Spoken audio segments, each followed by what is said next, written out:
20 h sur les antennes de la télé Futur Média. Bienvenue à toutes et à tous. Léa, bonsoir. Chère Diane, bonsoir. Bonsoir également à vous, chers téléspectateurs. Voici les titres de cette édition. Encore un Sénégalais tué hors de nos frontières. Morcilla, âgé de 40 ans environ, a succombé à la suite d'une course-poursuite avec la police espagnole.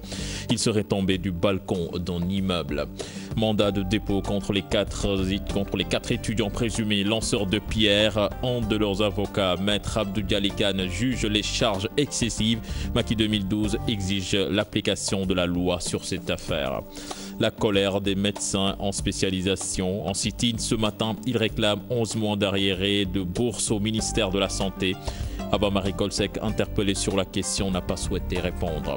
À suivre en fin de journal, le dossier économique qui s'intéresse au commerce en plein air, qui connaît un sérieux coup de frein en cette période d'hivernage. Voilà le sommaire de cette édition. Tout de suite, le développement.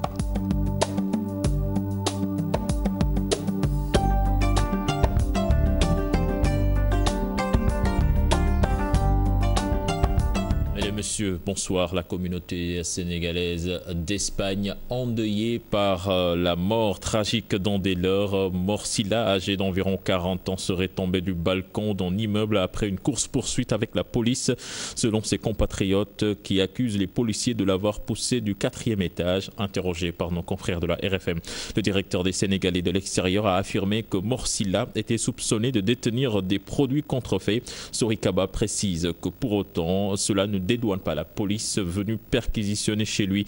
Par conséquent, sa responsabilité est engagée jusqu'au résultat de l'autopsie en cours. Nous parlons de cette affaire également qui a secoué le Sénégal hier avec l'Association nationale des maîtres coraniques, Léa, qui déplore le mutisme de l'État du Sénégal après l'assassinat d'un talibé hier à Thiès. Ils estiment que c'est une affaire grave et que la réaction des forces de l'ordre s'est faite trop tardivement. Direction Thiès, nous retrouvons cher Anta Diop.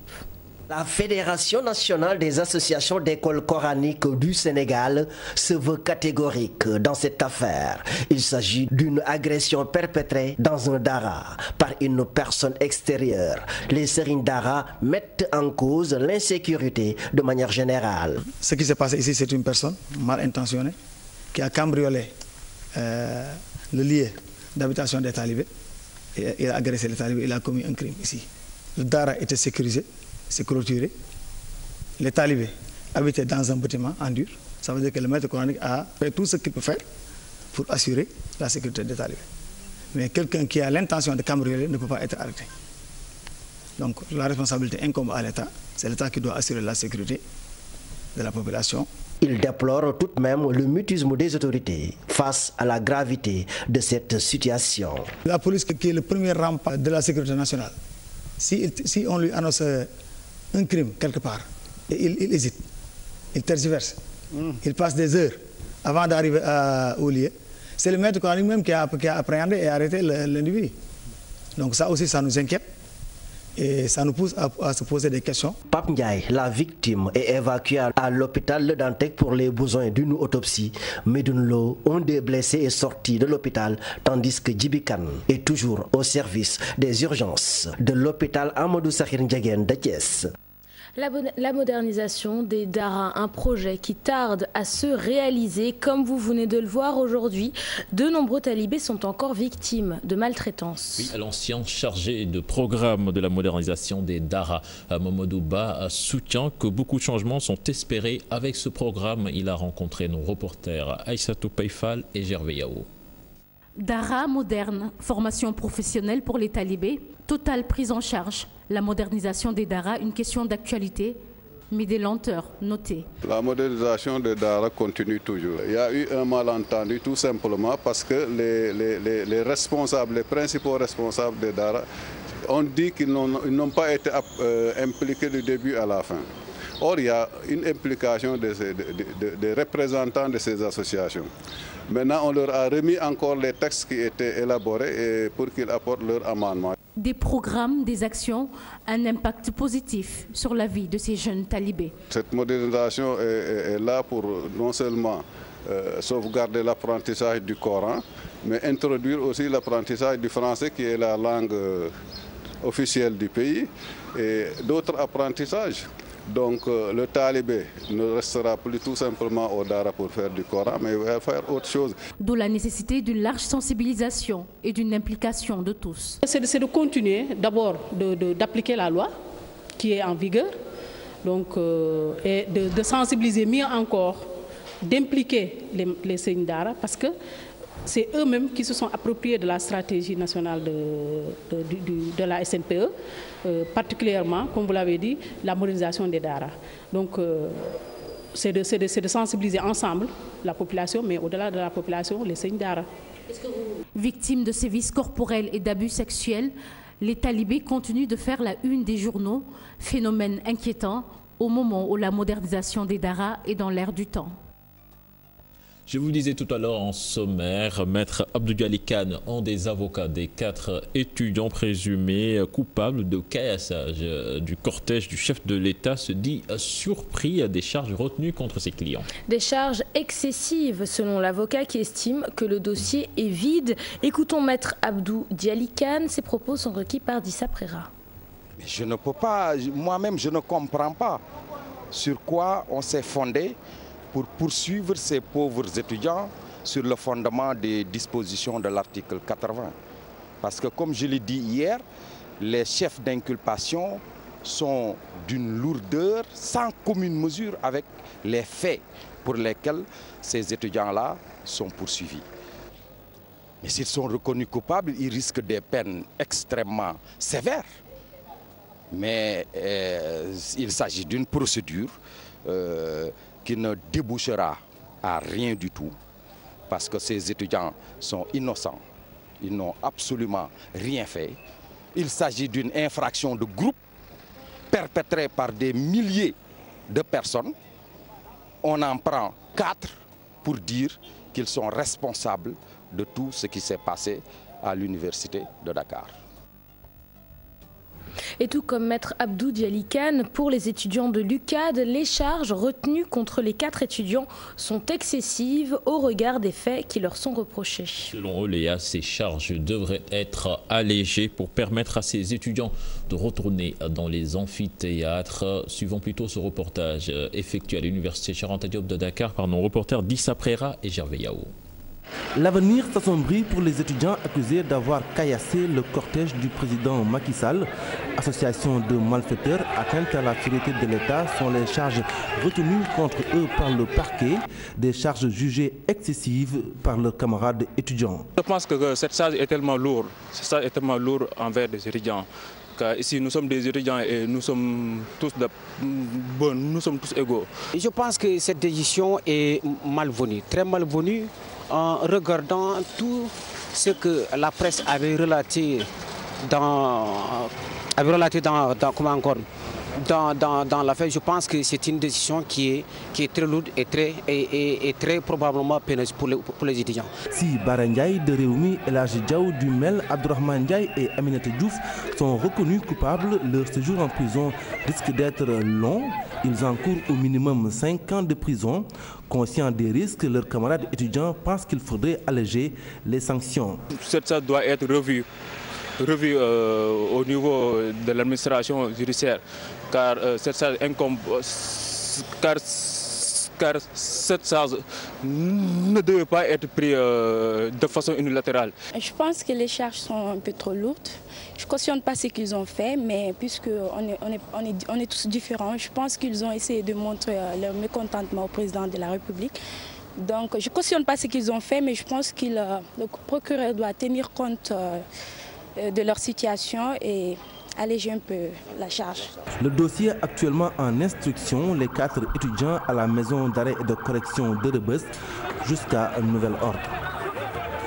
Une position beaucoup plus politique liée à la coalition Macky 2012, outrée par le caillassage du cortège présidentiel à l'UCAD. Les alliés de Macky Sall exigent l'application de la loi et estiment que certains étudiants sont manipulés par des hommes politiques afin d'attenter à la vie du chef de l'État. Fatou Bintou Conté et Tierno Laurent Mendy. Le cortège présidentiel caillassé à l'université Cheikh Anta Diop de Dakar, la coalition Macky 2012 exige l'application de la loi sur les auteurs de ces troubles. Quand on jette de l'eau on peut accepter que c'est du sabotage. Quand on jette des papiers, on peut accepter que c'est du sabotage. Quand on hue, on peut accepter que c'est du sabotage. Mais quand on jette des pierres, c'est qu'on veut faire mal. Et comme on le rappelle souvent, la pierre, c'est un instrument de guerre d'un autre âge. La justice sénégalaise, nous avons fait un rôle. Ces alliés de l'APR pensent que ces étudiants ont fait l'objet de manipulations afin d'attenter à la vie du chef de l'État. Quelqu'un dont le souci est de réussir, quelqu'un dont le souci est la documentation, ne planifie pas le caillachage, ne planifie pas le jet de pierre, ne planifie pas la mort d'homme. Le procès sur la mort de Bassirou Faye aura lieu au mois d'octobre. La coalition Macky 2012 estime que pour la première fois au Sénégal, la mort d'un étudiant ou d'un élève ne restera pas non élucidée par les voies judiciaires. Pour une première fois au Sénégal, la mort d'un étudiant va être élucidée. Beaucoup d'étudiants sont morts à l'UCAD sans suite. Celle de Bassirou Faye va connaître une issue. Ces alliés du régime en place se réjouissent des mesures prises par le gouvernement pour gérer convenablement le phénomène des inondations tout en l'invitant à faire mieux. Et nous restons avec l'inculpation des 4 étudiants accusés d'avoir caillassé le cortège présidentiel. Pour le ministre de l'Enseignement supérieur, le pouvoir exécutif n'a pas à se prononcer sur une affaire qui est entre les mains de la justice. Le directeur de la planification ONU, lui, est catégorique. La justice doit aller jusqu'au bout. Ils se sont prononcés au cours de la célébration des 50 ans de l'ECA, ex-ENEA. Aminata Mbaresso, Modou Diop. Après 10 jours de garde à vue, les 4 étudiants de l'université Cheikh Anta Diop de Dakar inculpés et placés sous mandat de dépôt. Dans cette affaire, le ministre de l'Enseignement supérieur dit ne pas vouloir faire de l'immixtion. Notre pays est régi par des règles particulièrement de droit, par des règles de bonne gouvernance et de démocratie qui ont institué la séparation entre l'exécutif et la justice. Et dans ce sens-là, une affaire qui est au niveau de la justice, évidemment, l'exécutif s'abstient de donner son opinion sur cette question. Ces étudiants, membres du Parti démocratique sénégalais et du Parti Réuni, sont poursuivis pour association de malfaiteurs et atteinte à la sûreté de l'État. Le directeur de la planification de ONU Habitat indique que ces étudiants doivent répondre de leurs actes. Je condamne forcément parce que vous voyez-vous, je suis père, mais je suis aussi professionnel et je suis responsable au niveau des Nations Unies. Jamais nous n'accepterons pas à ce que des comportements indignes je dois dire, de quels que soient les motifs, une institution, il faut la respecter. Ces étudiants pourraient éventuellement rester 6 mois en prison avant d'espérer une ordonnance de non-lieu ou une liberté provisoire. Mais selon toujours ce fonctionnaire des Nations Unies, la justice doit aller jusqu'au bout. Il va falloir que ceux qui sont responsables, même si par après l'autorité peut les gracier, et il devra les gracier, j'espère, mais il faut que la justice suive son cours pour que jamais, au grand jamais, ici au Sénégal, dans mon pays, que des étudiants puissent prendre le président à partie pour jeter des pierres. Il est reproché aux 4 étudiants d'avoir caillassé le cortège du président de la République lors de sa visite à l'université Cheikh Anta Diop de Dakar, fait qui remonte au 31 juillet 2015. Cérémonie de remise de diplôme à la 40e promotion de l'ECA. Le porte-parole du collectif des étudiants a fait part des difficultés qu'ils rencontrent au quotidien. Absence de Wi-Fi dans le campus pédagogique depuis 3 ans, retard dans l'acquisition de cartes d'étudiants. Ils plaident pour de meilleures conditions d'études. Là-dessus, je propose d'écouter le président de l'amicale. Il est interrogé par Aminata Mbaresso et Modou Diop. Le problème qui se pose ici à l'ENEA, c'est un problème de responsabilité. Parce que depuis l'intégration de l'ECA à l'UCAD, il y a le COUD qui s'est installé. Maintenant, le COUD doit gérer les aspects sociaux et l'administration pédagogique, les aspects pédagogiques. Et là, le problème est que depuis 3 ans, nous n'avons pas de Wi-Fi. Et si vous dites à l'administration pédagogique de régler ce problème, il vous dit que ça relève du domaine social. Et si vous allez aussi parler aux gens du COUD, ils vous disent que ça relève du domaine pédagogique. Ça fait 1 an que nous sommes comme ça, sans carte d'identité scolaire, je veux dire. Je dirais même pas carte étudiante, mais sans carte d'identité scolaire. Et dans quelques jours, nous aurons un stage rural. Et là, on doit aller dans des structures, nous présenter en tant qu'étudiants. Mais si nous demandons par exemple notre carte étudiant, qu'est-ce qu'on va dire? Et puis l'instauration d'un Master 2 à l'ESSEA, bientôt une réalité, c'est une assurance du ministre de l'Enseignement supérieur. Selon Marie Théoniane, la loi relative aux universités sera bientôt soumise au Parlement. Une fois chose faite, les dispositions relatives au Master 2 seront mises sur pied. Écoutons le ministre de l'Enseignement supérieur au micro d'Aminata Mbaresso. L'ENEA a été intégré à l'université Cheikh Anta Diop de Dakar à un moment où le Sénégal était en train d'élaborer ce que vous connaissez sous le nom de loi cadre, à savoir la loi relative aux universités. Cette loi aujourd'hui est sur la table de l'Assemblée nationale. Lorsqu'elle sera adoptée, évidemment les différents décrets et textes de l'ESSEA vont suivre. C'est aussi la question des cartes d'étudiants et la question du Wi-Fi. Ces questions sont prises en charge par l'université Cheikh Anta Diop de Dakar et par la direction de l'ESSEA.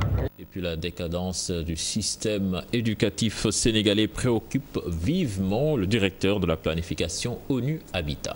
Pour Aliou Badiane, le système éducatif doit se redresser si le Sénégal ne veut pas perdre sa renommée internationale. Je vous propose de l'écouter. J'entends aujourd'hui, je m'excuse de le dire, un étudiant ou quelqu'un dont on me dit qu'il est en maîtrise ou qu'elle est en maîtrise, la qualité de l'enseignement au Sénégal pose un très grand problème. Que l'on me dise, et ça je vais en discuter avec Marie Théoniane et avec Serigne Mbaye Thiam, qu'il n'y a plus d'examen d'entrée en 6e presque, il n'y a plus de filtre. L'université n'est pas faite, je m'excuse de le dire, d'utiliser le mot, l'université n'est pas faite pour le commun. L'université n'est pas faite pour les médiocres. On ne doit pas aller à l'université si la personne n'a pas une moyenne de 12 sur 20. Aujourd'hui, on me dit qu'il y a des étudiants qui arrivent à l'université avec des moyennes de 7 sur 20. Ceci est inacceptable. Si nous le continuons, je vous dis et je parle en position d'exécutif des Nations Unies, nous ne pourrons pas compétir au niveau international. Et du domaine de l'éducation, nous passons à celui de la santé. Avec le sit-in des médecins en spécialisation, ils réclament 11 mois de bourse au ministère de la Santé. Puis certains ont vu leurs notes retenues faute de non-paiement. Pointé du doigt, le ministre de la Santé n'a pas souhaité se prononcer. Fatima Ba, Tierno Laurent Mendy. 11 mois sans bourse, c'est la situation que vivent ces médecins en spécialisation. Ils se disent indignés par l'attitude des autorités en charge de leur bourse. Nous sommes venus manifester notre indignation par rapport à la gestion des bourses. Si nous laissons nos contrats en région pour venir nous spécialiser et qu'en contrepartie, le ministère de la Santé n'octroie pas les bourses ou les bourses à temps, vous voyez quel problème ça fait. Depuis octobre, on est inscrit. Et jusqu'à ce jour, on est au mois d'août, presque fin août. Et jusqu'à présent, il n'y a aucune bourse. Ceux qui ont pu passer leurs examens n'ont toujours pas reçu leurs notes faute de paiement. Depuis quelques années, la fac a mis une politique que le médecin qui n'est pas fini de payer ses frais pédagogiques ne fait pas ses examens. Ou sinon, s'il fait ses examens, ses notes sont retenues. Il y a des gens ici, tout le monde doit faire les examens, doit finir les examens. Il y a des gens qui n'ont pas reçu leurs notes, ça pas s'ils ont reçu ou s'ils sont ajournés. Et parce qu'ils n'ont pas fini de payer les frais pédagogiques. Mais on va payer avec quoi? Ces médecins en spécialisation soutiennent avoir plusieurs fois tenté d'entrer en contact avec les autorités du ministère de la Santé, mais en vain. Ils ne nous ont pas reçus. Ils ne nous ont pas reçus. La dernière fois, on a fait des correspondances. Ils nous ont donné un rendez-vous, c'était le mercredi passé. On devait le rencontrer, le secrétaire général du ministère. Mais malheureusement, on ne l'a pas vu. Il avait un empêchement, ce qu'il avait dit. Et là, le problème principal, c'est le problème des premières années. Les premières années qui sont inscrits dans les différents DS. Ils sont là, ils n'ont pas de bourse. À nous également, les autorités n'ont pas voulu apporter plus d'éclairage sur la situation de ces étudiants. Et nous restons dans le domaine de la santé avec le syndicat autonome des médecins du Sénégal qui observera à compter de ce mercredi une grève de 72 heures. La rencontre avec le gouvernement ce lundi a abouti à un échec. Le SAMES déplore toujours le non-respect par le gouvernement du protocole d'accord. Les médecins réclament également la réintégration de leurs camarades licenciés. Et puis l'intersyndicale des travailleurs des collectivités locales donne un ultimatum de 15 jours à l'État du du Sénégal pour trouver une solution à leurs problèmes. Une fois ce délai dépassé, ils envisageront de paralyser le secteur. C'est ce qu'a déclaré Sidiane Ndiaye lors de l'installation du comité permanent de concertation par le ministère de la Gouvernance locale. Le point avec Ibrahima Kane et Younous Diatta. Dans les locaux de son département, le ministre en charge de la gouvernance locale procède à l'installation du comité permanent de concertation sur l'évaluation de l'acte 3 de la décentralisation. Une réforme dont la mise en œuvre suscite bon nombre de problèmes chez les travailleurs des collectivités locales. Mon objectif, c'est d'installer un cadre permanent d'échange. C'est d'installer un mécanisme de concertation qui nous permettra de manière périodique, mais aussi à chaque fois que de besoin, de nous retrouver ici pour parler de questions importantes qui nous concernent. Ce comité de concertation ne doit pas être une structure pour cacher les problèmes. Des propos de Sidiane Ndiaye qui en disent long sur la détermination de l'intersyndicale à mener le combat pour soulager les travailleurs victimes des imperfections de la réforme en cause. Est-ce que c'est normal que les gens qui depuis 10, 20 ans, 30 ans avaient une couverture médicale se lèvent d'un beau matin sans couverture médicale? Ces gens sont exposés à la mort. La question des retraités, il y a nos camarades qui sont allés à la retraite et qui ont été mis au niveau de ces communes. Entre les communes et la ville, c'est le ping-pong. Des solutions doivent être trouvées à ces urgences et sur ce, un ultimatum est donné à l'État. On ne va pas accepter d'être les agneaux du sacrifice. Nous avons enduré beaucoup de choses, nous avons laissé tester les réformes, ils ont échoué. Il faut que véritablement ils aient l'humilité de reconnaître. Si nous constatons que dans les meilleurs délais, ça ne peut pas dépasser 2 semaines. S'il n'y a pas d'amélioration, on va réagir. Les discussions vont se poursuivre entre le ministre et l'intersyndicale des travailleurs des collectivités locales. Les deux parties entendent se rencontrer tous les mois dans l'optique de trouver des solutions aux différents problèmes posés. Le retard noté dans le plan directeur d'urbanisme de Dakar, une situation qui s'expliquerait par la faible implication des collectivités locales et le manque d'infrastructures. Le ministère de l'Urbanisme l'a fait savoir ce matin lors de la 3e réunion du comité de pilotage du projet. Il a déjà identifié 6 pôles urbains autonomes. Maïmouna Ndiaye, Mohamed Dian. 6 ans après son décret d'application, le plan directeur d'urbanisme de Dakar est toujours à l'état projet. Beaucoup de caractéristiques qui freinent sa mise en œuvre. D'abord, sur le plan de son élaboration, il y a eu des lenteurs. Il y a eu quelques difficultés également d'appropriation ou même de connaissance de la part de certaines populations, de la part de certaines collectivités locales et même de certains services de l'État. L'acte 3 de la décentralisation, qu'il faut également intégrer. Vous noterez également il y a les inondations, il y a tout un cadre de vie que nous avons connu, auquel il va falloir trouver une solution. Le comité de pilotage, à sa 3e réunion, a déjà identifié 6 pôles urbains autonomes, plusieurs perspectives, la gestion des risques, une priorité. Les études devraient durer 18 mois et vous savez que ça c'est important. Le comité de pilotage s'est réuni. Et c'est la 3e rencontre aujourd'hui et qui a permis de rassembler, en tout cas de mettre en œuvre toutes les recommandations issues des réunions précédentes. Nous avons le pôle de Diamniadio, nous avons le pôle du Lagrose, nous avons le pôle de Dagoholpa, mais nous avons aussi d'autres pôles qui vont être peut-être des pôles de soutien aux grands pôles. Nous avons parlé de Deni Biramdo, nous avons parlé de Bambilor. C'est des petits pôles qui vont être aménagés et qui vont émerger au niveau de Dakar. Femmes, jeunes, collectivités locales seront consultées dans les départements, nous dit le maître des travaux. La coopération japonaise va financer l'ensemble des activités. La fin du projet prévue en janvier 2016. Et puis inondation dans certains quartiers de Dakar. Le directeur de cabinet du ministre du Renouveau urbain, de l'Habitat et du Cadre de vie annonce une matrice d'action prioritaire pour venir en aide aux populations touchées. Un plan d'action ambitieux puisque Yatma Gueye parle de l'implication de tous les ministères. Écoutons le directeur de cabinet du ministre du Renouveau urbain au micro de Maïmouna Ndiaye. Ce qui est financement, tout ce qui est technique, tout ce qui est action d'envergure, action immédiate, d'urgence à accomplir, doit l'être justement sur la base de cette matrice d'action prioritaire qui intègre tous les volets et qui implique l'action de tous les ministères susceptibles d'aider au soulagement des populations. Il y a également une autre innovation, c'est la mise en place de ce qu'on appelle une cellule de veille et de suivi des actions ou des activités liées aux inondations, à côté du Conseil national de gestion des inondations.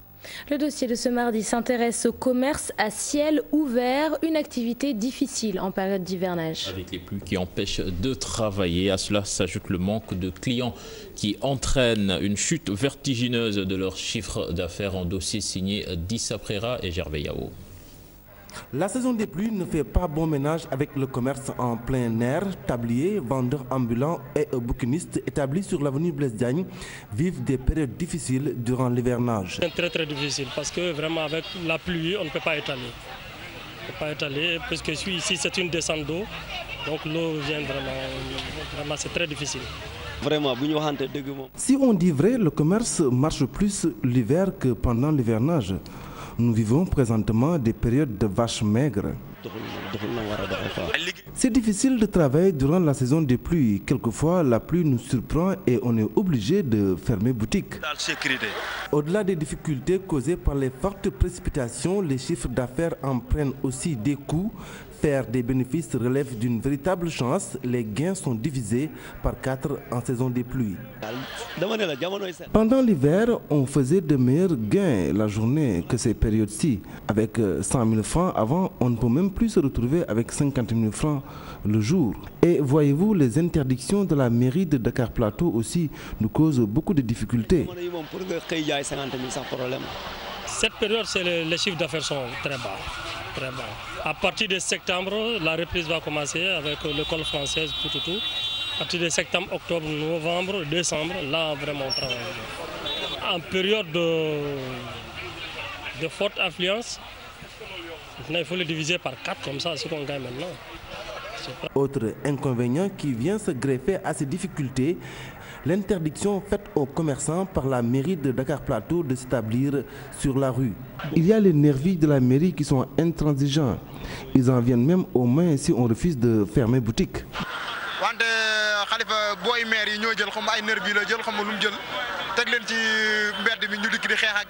Qu'ils soient vendeurs de montres, vendeurs de friperies ou simples bouquinistes, c'est la période des vaches maigres pour les commerçants établis sur l'avenue Blaise Diagne. Ils vont devoir prendre leur mal en patience encore quelques semaines.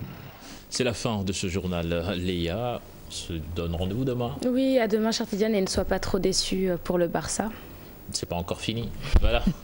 La parole à la permanence, c'est avec Chérif qui est déjà en place. Allez, Léa qui est très taquin ce soir aussi encore.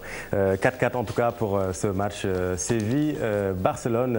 Il reste 5 minutes pour la fin. On va certainement revenir là-dessus. Merci beaucoup, cher Tidiane, et merci beaucoup Léa Soukene Ndiaye. On vous retrouve demain avec le même plaisir.